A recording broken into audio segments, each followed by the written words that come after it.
దాచుకుంటాను.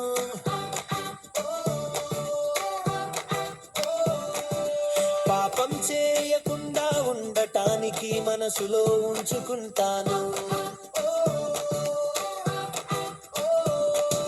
వాక్యం నాకు దీపమై జీవన మార్గం చూపుతుంది. యేసయ్యా మార్గంలో ఎప్పుడు నడుస్తాను.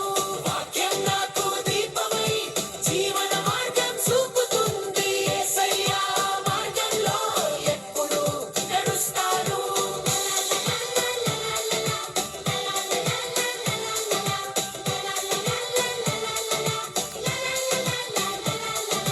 దేవుని మాటలు తీయగా ఉంటాయి, నా హృదయం ఆనందిస్తుంది.